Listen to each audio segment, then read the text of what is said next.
নজর রাখবো এবার পরবর্তী খবরে। নজরদারির অভিযোগে হাইকোর্টের দ্বারস্থ অর্জুন সিং। বিজেপি প্রার্থী অর্জুন সিং এর বাড়ির চারদিকে সিসি ক্যামেরা বসানোর অভিযোগ পুলিশের বিরুদ্ধে অভিযোগ করা হয়েছে। সিসি ক্যামেরা বসানোর অভিযোগ করেছেন ব্যারাকপুরের বিজেপি প্রার্থী অর্জুন সিং। তার যেমন অভিযোগ, নজরদারি চালানো হচ্ছে এবং সেই নজরদারি চালাচ্ছে রাজ্য, এবং সেই অভিযোগেই এবার মামলা দায়ের করেছেন তিনি। মামলার অনুমতি দিয়েছেন বিচারপতি জয় সেনগুপ্ত। আগামী মঙ্গলবার এই মামলার পরবর্তী শুনানির সম্ভাবনা রয়েছে। ব্যারাকপুরের বিজেপি প্রার্থী অর্জুন সিং, তার এবার যেমন অভিযোগ রয়েছে পুলিশের বিরুদ্ধে, মারাত্মক অভিযোগ এবার অর্জুন সিং এর, যে তার বাড়ির চারদিকে সিসি ক্যামেরা বসানো হয়েছে। মূলত তার বিভিন্ন গতিবিধি নজরে রাখতেই কিন্তু এই সিসি ক্যামেরা বসিয়েছে পুলিশ, এমনটাই অভিযোগ রয়েছে অর্জুন সিং এর, এবং সেই অভিযোগেই এবার মামলা অর্জুন সিং এর। এ বিষয়ে আরো বিস্তারিত জানবো। ফোন লাইনে রয়েছেন প্রতিনিধি শুভজিৎ সিং। শুভজিৎ, মূলত কি কি কারণকে সামনে রেখে অর্জুন সিং এর এই মামলা?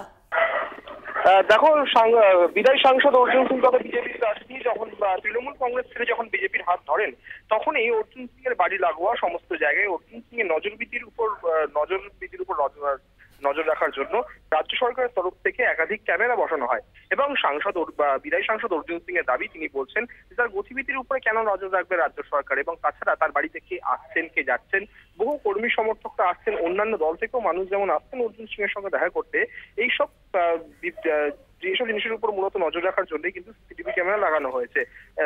তবে সাংসদ অর্জুন সিং এর আরো দাবি যে এইভাবে যদি গতিবিধির উপর নজর রাখা হয়, তাহলে আগামী দিনে কিন্তু আমার একটা প্রাণ সংশয়েরও ব্যাপার রয়েছে। কারণ কেন এইভাবে পুরো গোটা এলাকায় এতগুলো সিসিটিভি ক্যামেরা লাগানো হলো, সেটাও নিয়ে কিন্তু তিনি আজকে কোর্টে মামলা করেছেন। ধন্যবাদ তোমাকে শুভজিৎ।